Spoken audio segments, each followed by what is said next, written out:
Oo. So ito po mga kababayan, yung sunod nating pag-uusapan ay patungkol dito kay Muntulpo, Ramon Tulfo at kay Sara. Alam nyo naman mga kababayan na kapag si Ramon Tulfo po ay bumanat, talagang tago sa buto. Mas hindi lang sa buto, pati pa sa kabilang balat eh. Kung tumama, lulusot dito sa unang epidermis, lalabas sa kabilang epidermis, tago sa buto. So ngayon mga kababayan, may ipinost po itong si Ramon Tulfo. Huwag po kayong tumawa ha, mga kababayan. Hindi po ito nakakatawa, pero matatawa ka na lang talaga. Kung tutuusin ha, mga kababayan, huwag kayong tumawa, seryoso ito ha. Si Ramon Tulfo, mga kababayan, ayan, yan po yung kanyang post, Ramon Tulfo, Sara Duterte. In-screenshot niya. Basahin ko po dito. Sabi ni BP Sara, inihanda ako ng Diyos para maging Pangulo ng Bansa. Sabi ni Sara yan, ihinanda ako ng Diyos para maging Pangulo ng Bansa. According po ito sa interview kay Sara Duterte ng SMNI News sa Makati. SMNI Studio sa Makati. So ngayon mga kababayan, nagbigay po ng reaksyon itong si Ramon Tulfo. Sabi ni Sara daw kasi, ihinahanda ako ng Diyos para maging Pangulo ng Bansa. Ang sagot ni Ramon Tulfo at ang kanyang banat kay Sara, loko-loko din yung Diyos kung ganun. Ang sabi ni Rapi Tulfo mga kababayan, loko-loko din yung Diyos kung ganun man. Tignan niyo pati yung Diyos nakagawa tuloy si Ramon Tulfo ng kasamaan bigla. Sinong Diyos kaya ang naghanda kay Sara? Mga kababayan, kasi ang sabi ni Ramon Tulfo, loko-loko din ang Diyos kung ganun. God bless the Philippines. Kasi yung una mga kababayan, nung nagdeklara itong si Sara na ako, si Sara Duterte, tatakbong Pangulo yung sabi niya, hindi Pangulo. Pangulo ng Pilipinas. Pangulo. Iba ang Pangulo sa Pangulo. Mga kababayan, mahirap talaga kumuha ng presidente na ultimo pagbigkas mali. Ako, si Sara Duterte, tatakbong Pangulo ng Pilipinas sa 2028. Nag-react po si Ramon Tulfo niyan, mga kababayan. Sabi ni Ramon Tulfo, hala, nagdeklara ang luka-luka. Sabi niya, nagdeklara daw ang luka-luka. Ngayon naman, sa interview ni Sara sa SMNI News, studio sa Makati, in-interview ni Banat Bay, ang sabi ni Sara, hinanda ako ng Diyos para maging Pangulo ng Bansa. Ang sabi naman ni Ramon Tulfo, loko-loko din ang Diyos kung gano'n. Diba? Kita nyo mga kababayan? Dito pa nga ito, wag po tayong magalit kung nasabi ni Ramon Tulfo yan. Kasi bakit mga kababayan? Sir Kenry, maraming salamat po sir sa iyong palipad. Thank you so much po. Kasi mga kababayan, ganito yan eh. Bakit nasabi ni Ramon Tulfo na loko-loko ang Diyos kung ihinanda si Sara bilang presidente sa 2028? Bakit niya po nasabi ito? May rason po mga kababayan. Kasi kung naalala ninyo kung paano po ni Digong babuyin ang Panginoon, murahin ang Diyos, may connection po ito sa sinabi ni Ramon Tulfo. Sinong Diyos kaya ang naghanda kay Sara? Si Kibuloy? Kasi di ba ang Diyos ni Digong si Kibuloy? Hindi siya naniniwala na ang Diyos ay si Jesus. Hindi rin siya naniniwala na si Jesus ay sugo ng Ama para bumaba sa lupa at magpaka tao na Panginoon. Ang Panginoon kasi, espiritu lamang, walang dugo, walang laman. Pero si Jesus ay sumanib sa kanya ang espiritu ng Diyos at si Jesus po ay isang Misaya or sugo para magmukhang tao na siya ang Diyos, pero sumanib lang sa katawan niya. So ngayon mga kababayan, ang sabi ni Duterte, ito po pakinggan natin mga kababayan, may rights po si Ramon Tulfo na mag-react at sabihin niyang luko-luko ang Diyos kung ganon, na si Sara ang hinanda para maging presidente sa 2028. So ito po mga kababayan, Digong, stupid God. Makita nyo naman mga kababayan. Ito. I never said I never had God. Sabi ko, reviewin ninyo, your God is not my God. Your God is stupid. Mm. My God is perfect. Mhm. And has a perfect common sense. Mm. Ako, I believe in a universal being. Mhm. There is somebody there more supreme than the rest of the gods of men. Mhm. Mayroon talaga dyan. Kasi pag hindi, with all the billions and trillions of stars, kung walang nagkocontrol niyan, sumabog na tayo lahat. Ganito yan na mga kababayan. Sabi ni Digong, meron siyang pinapaniwalaang Panginoon yung makapangyarihan sa universe. Hindi yung Panginoon na pinapaniwalaan natin. So kung ganun pala Digong, bakit dumikit ka pa kay Kibuloy? So ibig sabihin niloloko mo lang si Kibuloy. So ibig sabihin ginagamit mo lang si Kibuloy. Ibig sabihin nagmata-mataan lang kay ni Kibuloy. Kasi ang sabi niya, meron siyang Panginoon nasa universe na nagkokontrol sa millions and trillions of stars. Kasi kung wala daw yan, sabog na ang mundo. So, di ba mga kababayan, sinabi ni Kibuloy na siya ang anak ng Diyos. Siya ang nasusunod. At kapag hindi kayo dumaan sa akin, hindi kayo pupunta sa langit. Nakipagdebate nga ako sa ama ninyo si Lucifer. Natalo ko nga. Sabi ko nga, stop ang lindol, stop. So ngayon mga kababayan, ibig sabihin, hindi si Kibuloy ang Diyos ni Digong. So ibig sabihin, nagagamitan lang sila ni Kibuloy. Madaling salita. At higit sa lahat mga kababayan, yun palang pagpunta-punta ni Digong sa INC, ay pakikipagplastikan lang pala yun. Kasi bakit? Hindi siya naniwala na ang Diyos ng INC ay Diyos niya. May sarili siyang Diyos. Diba? So ibig sabihin, lahat ng relihiyon sa Pilipinas, plinastik lang ni Digong. Sa ngalan na siya ibinuto ng mga utu-utong supporter, naging presidente, ngayon binaboy na niya ang Diyos.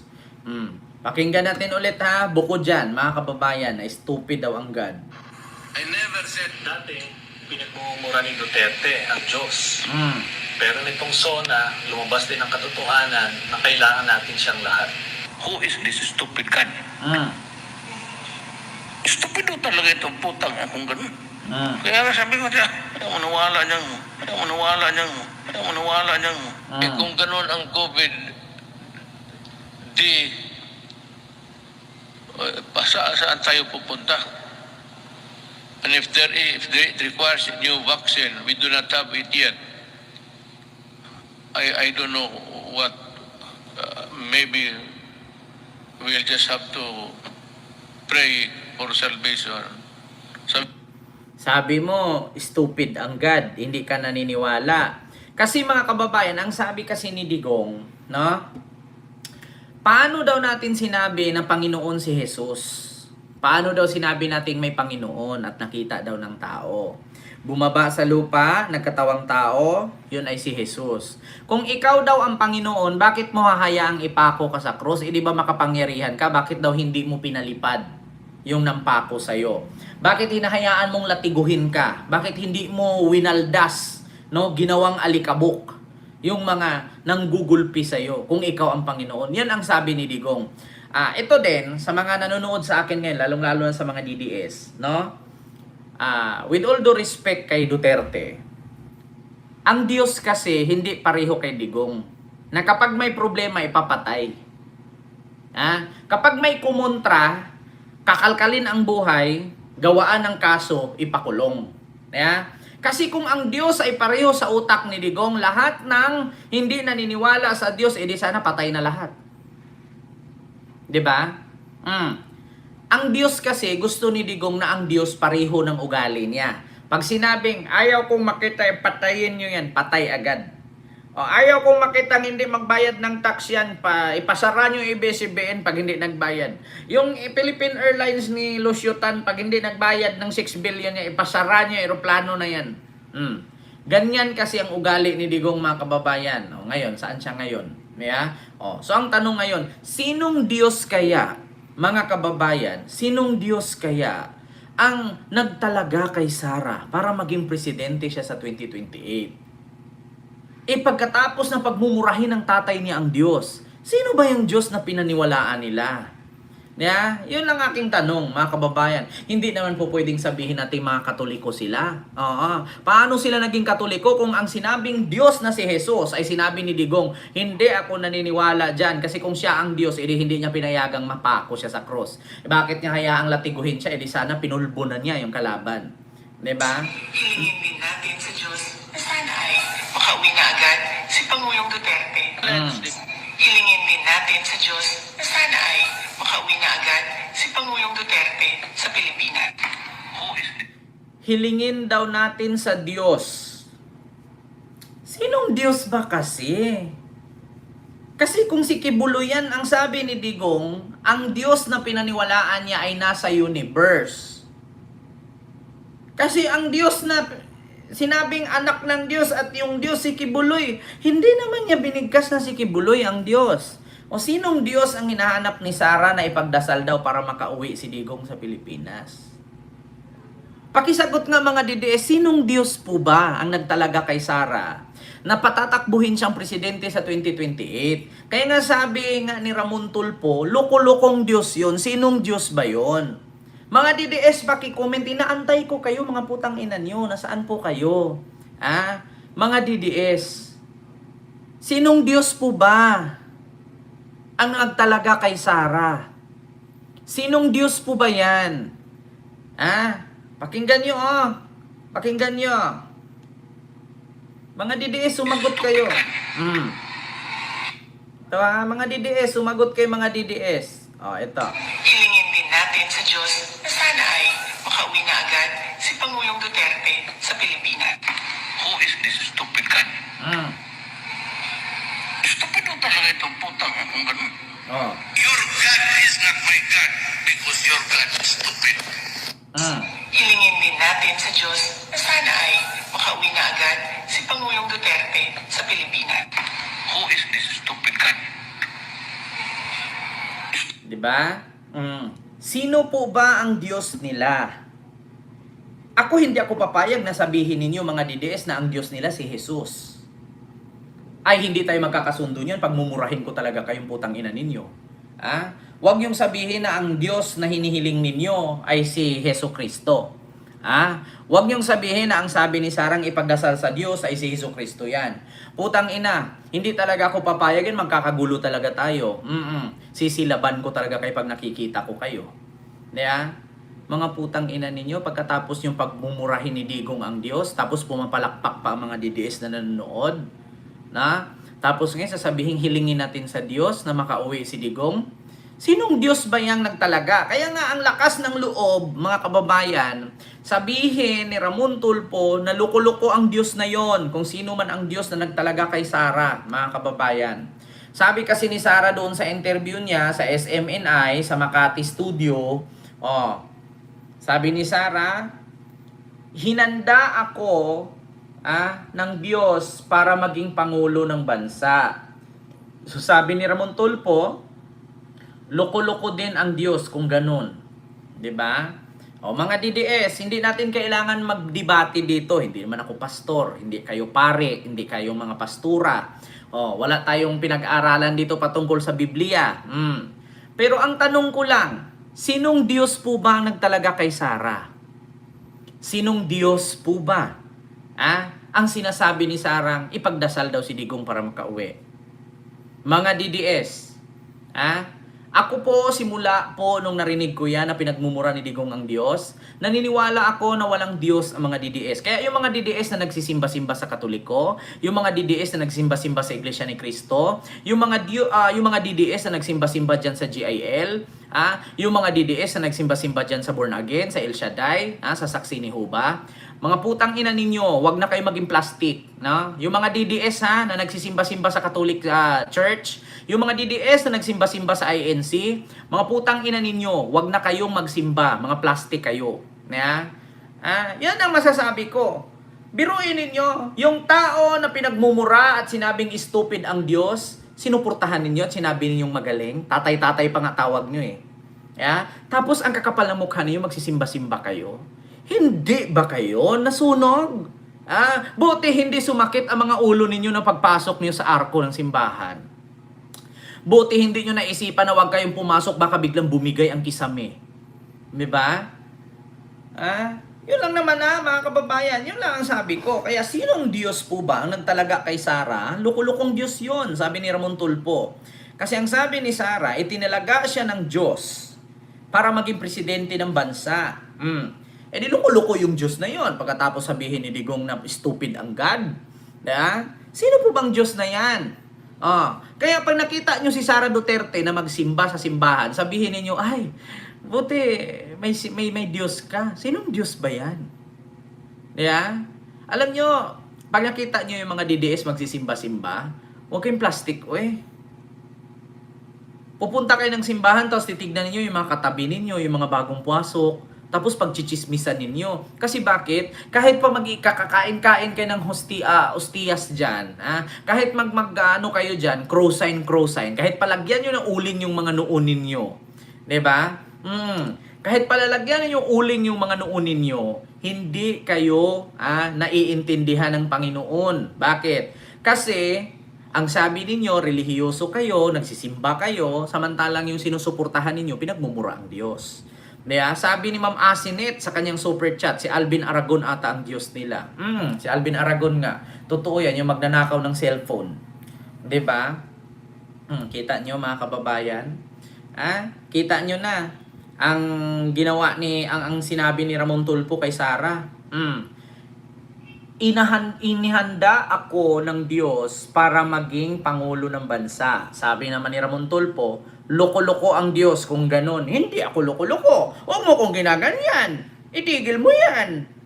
Ako nagpagawa ng kalsada. Hindi ako loko-loko. Ay, mali. Sorry mga kababayan, Cynthia Villar pala yun. Oo, sa palabas at pinamagataang akin ang kalsada na yan. Hindi yung Diyos natin ang bumulong kay Sarah. Alam mo naman, ang psychotic. Kala nila Diyos, pero yung guni-guni lang or baka yung personality niya. Diba, Ma'am Ria Rodolfo? Maraming salamat po sa yung super chat, Ma'am. Diba? Kita niyo mga kababayan. Kaya sa totoo lang, huwag kayo magpaniwala kung makita niyo si Sarah nagsimba. Buhusan, yun na isang galong yan, bindita. Hindi tatablan yan. Bakit? Bakal ang puso niyan. Bato ang niyan, damdamin. Puso mo pusong bato. Kahit paliguin yun isang balding bindita yan si Sarah, hindi tatablan yan. Oo. Kaplastika na yan kung magsimba siya. Ang unahin yan, mangumpisal siya, hindi yung magsimba-simba. O mangumpisal siya sa mga kasalanan niya kung saan niya dinala yung confidential fund niya. Ito mga kababayan. Sa comment dito sa post ni Ramon Tulfo, basahin natin ang sabi dito, alin kayang Diyos tinutukoy nito, si Kibuloy ba o si Satanas? Ayan sabi ni Kuya Robert, si Kibuloy ba daw o si Satanas? Ito namang isa, sabi ni Edison de la Cruz, tignan na lang natin kung sino ang mga Judas Cariote ang magbabaliktad kapag si BP Sara ang presidente sa 2028. Itong Mang Ramon Tulfo, wag ka lang talagang babalita ang balingbing ka. Kasi kung sino ang nakaupong administrasyon doon ka. Oy, nagkakamali ka Edison. Ayaw ni Ramon Tulfo kay PBBM, hindi siya maka-PBBM. Binanatan nga niya yan At saka, wag po kayong, mga DDS ito, gusto ko, magbigay ako ng mga paalala sa inyo. Wag po kayong mangarap maging presidente si Sara. Baka magbigay na naman ako ng hamon dito. Hinamon ko kayo noon na kapag nakauwi si Digong, magilit ako ng liig. Natapos na po ang 2025, hindi nakauwi si Digong. Na-expired na po yung hamon ko, hindi nakauwi. At tingnan ninyo mga kababayan, ilang araw na yung confirmation of charges niya. Diba may hearing-hearing sila ngayon? Alam nyo, huhulaan ko na agad ang result niyan.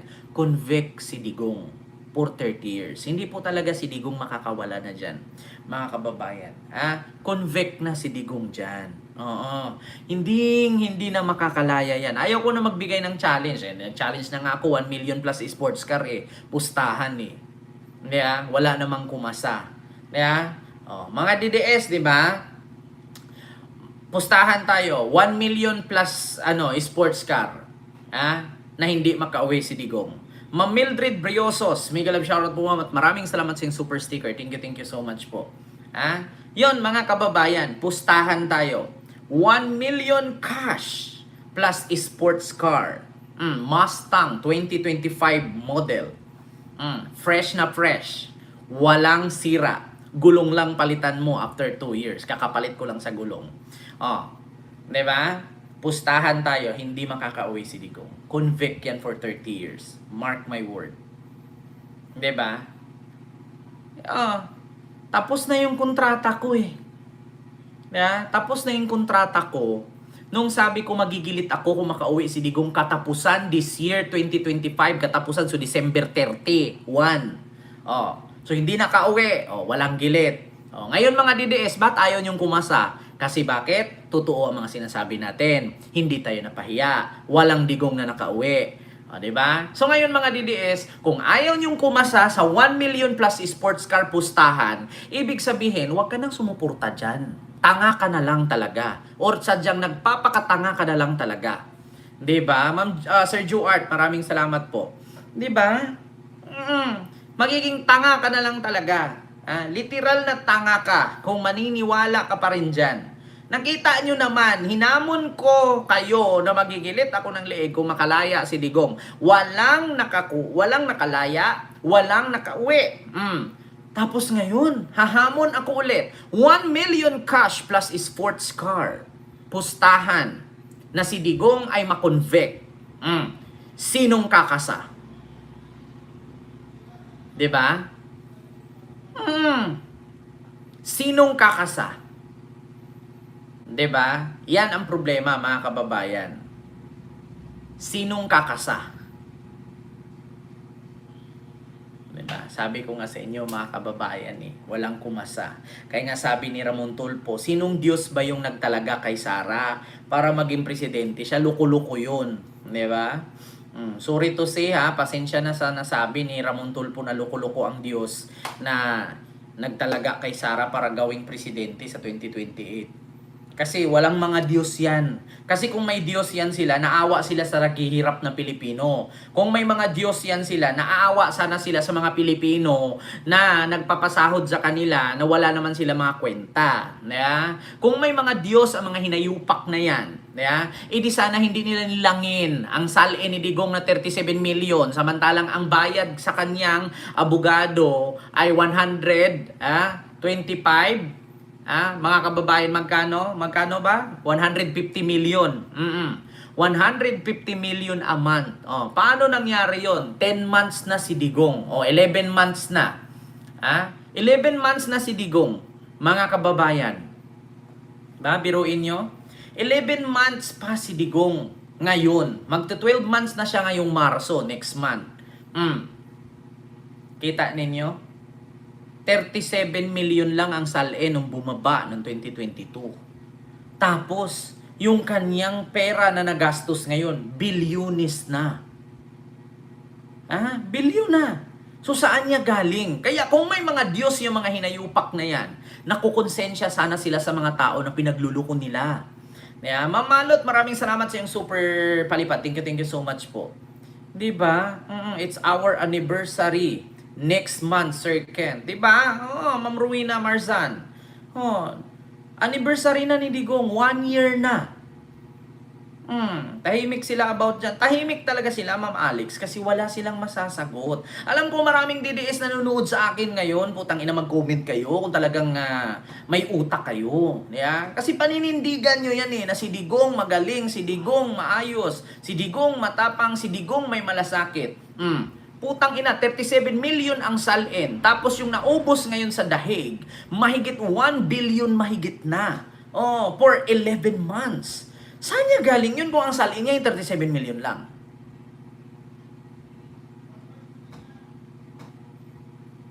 Diba?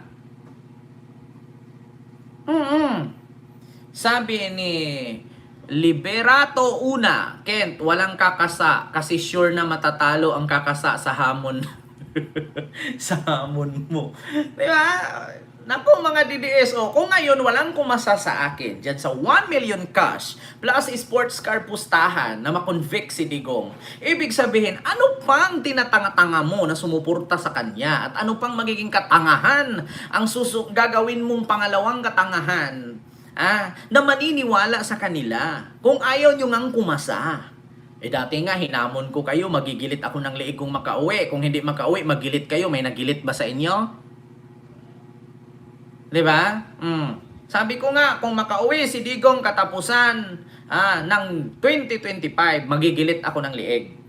So kung hindi makauwi si Digong, kayo ang magilit. Asan yung mga DDS na matay na ba sila lahat? Nagigilit ba sila? Wala. Kasi itong mga DDS, mga putang ina, mga bobo yan. Diba? Sabi ni Ma'am Lorina, Capistrano, makakauwi na daw si Digong, panalo na. Diyos ko ma'am, ganito lang yan eh. Simple. Ikaw ma'am, tanungin kita ma'am. Si Digong pumasok sa isang tindahan, nagnakaw ng benta. Kinulong mo sa tindahan mo kasi ninakawan ka. Ngayon, nang ipaharap mo sa pulis or iharap mo sa husgado, ayaw humarap. Papakawalan mo pa? Kaya nga ayaw humarap, ibig sabihin guilty yan. Ibig sabihin ayaw humarap, guilty yan. Diba? Tama naman, diba, Sir Kenry? Ay nako, mga kababayan. Kaya tama lang ang sabi ni Ramon Tulfo, loko-loko ang Diyos na nagtalaga kay Sara para maging presidente siya. Kasi sinong Diyos ba yun pagkatapos pagmumurahin ni Digong? Sinong Diyos yan hindi ko maintindihan si Sara. Sino kaya ang Diyos yung sabi sa kanyang, alam nyo, kulang na lang kay Sara gawing pastor eh. Sabi niya, hinahanda ako ng Diyos para maging pangulo ng bansa. Ano yun, nananaginip ka? Ano ka? Ikaw yung pumalit kay Maria Faustina Kowalska? Sa mga hindi nakakaalam, sino ba yan si Maria Faustina Kowalska?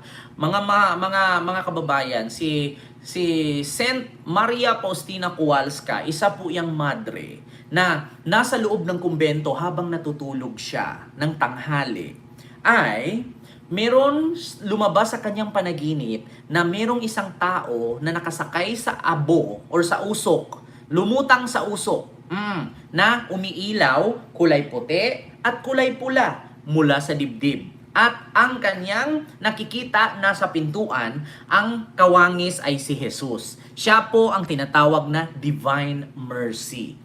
Yan po yun. Diyan po sa kwento ng Divine Mercy, si Maria Faustina Kowalska, siya po ang nagkwento niyan na nilagay sa Biblia ang kanyang kwento na meron daw siyang nakita habang siya ay nagpapahinga sa tanghali. Pinapanaginip siya ng Panginoon na ang Panginoon ay nakalutang sa ibabaw ng usok or sa ulap nakapatong, tapos may pintuan, tapos umiilaw ang kaliwa pula, ang kaliwa puti. Yan po ay ang tinatawag na Divine Mercy. So, ngayon pala mga kababayan, si Sara na pala ang bagong Maria Faustina Kowalska. Kasi pinapanaginip siya ng Diyos at itinalaga siya bilang presidente o para maging presidente sa 2028. So, luko-luko. Paano natin mapapaniwalaan yan ngayon mga kababayan? Paano tayo maniniwala? Anong ebidensya ipakita ni Sara? Sasabihin niya nakita niya si Jesus na aninag niya? Kaya itatalaga siyang presidente ng bansa? Tigil-tigilan nyo nga kami, mga DDS, no? Huwag kayong tanga. Inuuto na kayo, ginawa na kayong tanga, maniniwala pa kayo. Diyos ko naman, paano magkaroon ng Diyos yan? Hindi nga marunong magtagalog. Pati pa ata pagdasal yan, hindi nga ata marunong magdasal yan ng Ama namin at may himaya ka Maria na puno ka ng grasya. Diyos ko mga kababayan, ito ay challenge. Sa totoo lang. Kung ngayon ura-urada padasalin nyo si Sara, paggamitin nyo rosaryo, hindi marunong yan. Yun ang totoo Based sa aking obserbasyon, si Sara kung paggamitin mo ng rosaryohan yan, hindi marunong gamitin ang rosaryo. Totoo yan, mga kababayan. Niwala kayo sa akin. Ura-urada padasalin mo yan gamit rosaryo. Hindi niya alam yan. Hindi niya alam yan kung paano gamitin ang rosaryo. Totoo yan mga kababayan. Hindi nga niya alam ko anong ibig sabihin ng pandesal. Ang sabi niya, ang pandesal hindi ordinaryong palaman . 'Di ba? Maniniwala ba kayo na si Sarah hindi marunong gumamit ng rosaryo? Maniniwala ako 115%. Bakit? Yung pandesal nga daw, hindi ordinaryong palaman. Tapos yung daing daw, tuyo daw sa Bisaya. Saan ka nakakita ng daing? Binabad sa suka yun. Tapos nilagyan ng paminta at bawang. Minarinit yun. Diba? Yun ang totoo mga kababayan. Kaya ura-urada mo padasalin yan si Sarah. Pag gamitin mo rosaryo. Hindi alam yan. Diyos ko, tignan mo, makabigkas lang ng verse pero nagbasa. Galing sa script. Diba? Diyos ko, yan ang katotohanan mga kababayan. Kaya, yun, gusto niyo maging presidente, ultimo rosaryo, hindi nga alam gamitin. Ultimo nga pandesal, hindi alam. O hindi daw ordinaryong pandesal, ang palaman ang pandesal. Di ba?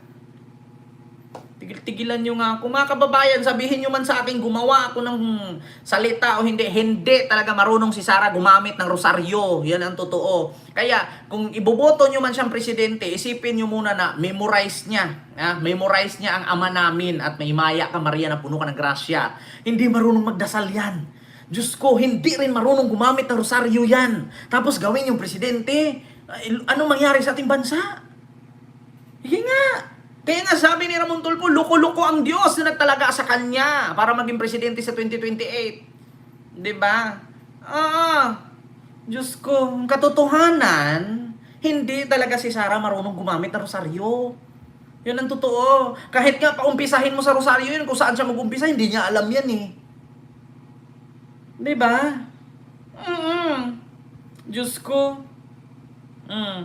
Sabi ni Sir Dana Lipio, ayan, Jewish ang nanay ni Sarah, hindi yan gumagamit ng rosaryo. Ako nga, ang tatay ko orthodox eh. Diba? Bakit ako alam ko? Bakit ako alam ko mag-rosaryo? Ay, Diyos ko mga kababayan. Yun po yun.